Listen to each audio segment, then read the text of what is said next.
So what we are developing at Norma is we have developed a hybrid technology that puts together a supercapacitor, which is an energy storage device, and CO2 capture. Our technology can capture CO2 from the atmosphere, and by separating, so absorbing and desorbing CO2 at the same time, we are reusing the energy that we are inputting in the process. The concept of the device itself resembles very much the one of a supercapacitor. What is leveraged in a supercapacitor is what is called electrostatics. So ions moving. We are able to move ions in our device, and by moving ions, we are actually charging our supercapacitors. Is it moving the ion part of the result of carbon capture? Exactly. That's where the connection happens. Yes. So it's basically like you have a special type of battery from this magic vacuum machine. Every single time you find that 1 in a million people, you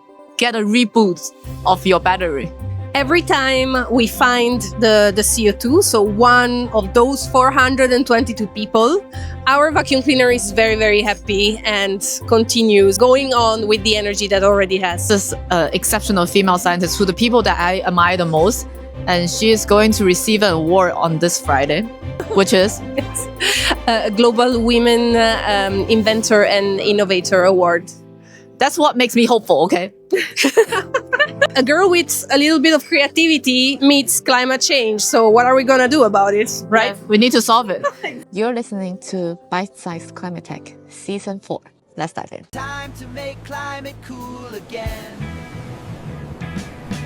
So today is a special episode we recorded at Carbon Unbound. This is the founder and CTO of Norma. We have the beautiful Silvia with us. Can you tell us a little bit about yourself, your science journey? I'm a chemist. I'm originally from Italy. I wanted to work in climate-related technologies since I was quite young.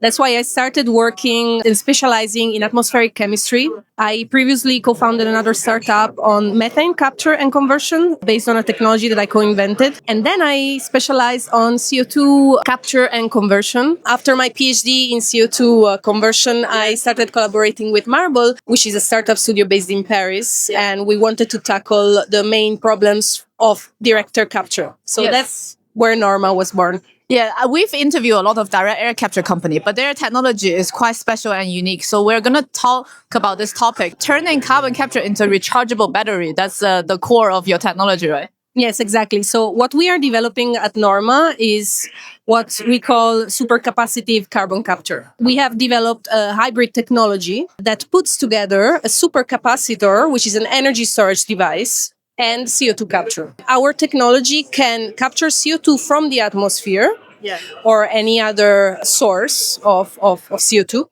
And by separating, so absorbing and desorbing CO2 at the same time, we are reusing the energy that we are inputting in the process. Your modular design as well, your direct air capture machine is also smaller than the other ones. Yeah, so the idea is that we can make this kind of devices very, very modular. So it's more than creating a very big plant. The idea is to copy-paste several of these like modules to get to the amount of CO2 that we want to capture, because the concept of the device itself resembles very much the one of a supercapacitor. What is the concept of supercapacitor? What is a supercapacitor, right? It's an energy storage device. It's similar to a battery. Okay. We have experience of batteries when we use our laptops and phones. We charge and discharge batteries, but it takes a little bit of time, right? It takes hours. Yeah. A supercapacitor, on the other hand, is a device that can be charged and discharged very, very fast. Okay. The reason for this is that the chemistry that goes inside this energy storage device is very much different from the one of a battery. Okay. In batteries, there are some actually reactions happening inside the battery to be able to hold the energy for a certain amount of time. In a supercapacitor, there are actually very, very few or up to none reactions happening. What is leveraged in a supercapacitor is what is called electrostatics. So ions moving. Okay. That's it. Yeah. And that's why it's very fast. So you use that as an energy source in your direct air capture process. Exactly. We are able to move ions in our device, and by moving ions, we are actually charging our supercapacitor. So we are storing the energy. Is it moving the ion part of the result of carbon capture? Exactly. So that's where the connection happens. Yes, I finally understand. Exactly.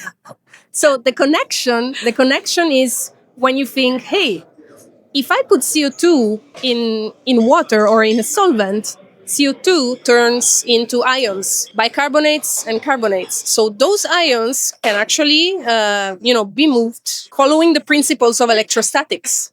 So that's the superposition, the connection between supercapacitors and CO2 capture. How would you explain this to an 8-year-old?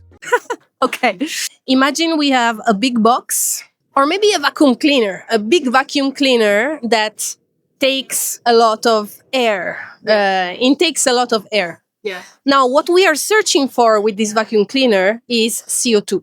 But CO2 is in the air only at 422 ppm. Imagine you have a city of a million people. You have to find only 422 citizens that have that particular, tough, yeah. Yes. Yeah. So very, very difficult. Okay. And that requires a lot of energy. It's very, very difficult. So we have found a way to take a lot of air inside our box and reusing the energy that we need to do this process. So it's like a vacuum cleaner that we are going to plug only for just a small amount of time, and we can continuously get air into it without having to be plugged. Why is that? Yeah, because we can regenerate the energy that we have taken from the plug. So it's basically like you have a special type of battery from this magic vacuum machine. Every single time you find that 1 in a million people, you get a reboot of your battery. Is that correct? Kind of. Kind of. Let's say that every time we find the CO2, so one of those 422 people, our vacuum cleaner is very, very happy and continues going on with the energy that already has. My next segment is you're going to answer a question from a previous guest. So her question is, how does the current political landscape is affecting the development pathway for your technology, if at all? Well, director capture has always been very much affected by political aspect and policies mainly. So it's very clear that nowadays Europe and US have very different political views on everything that is CDR and director capture.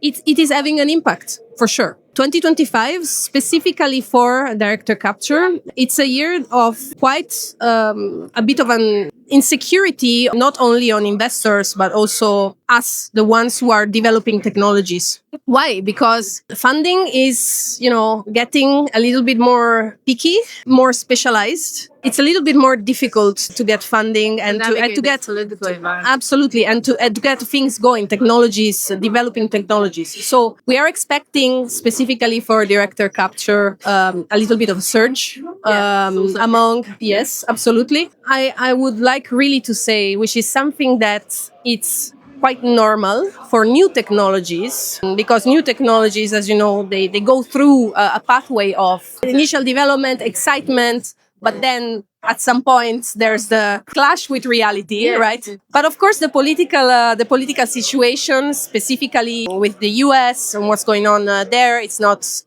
helping on this side of view.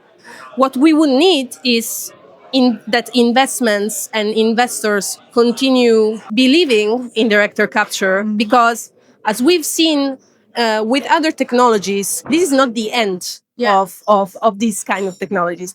It's just a phase.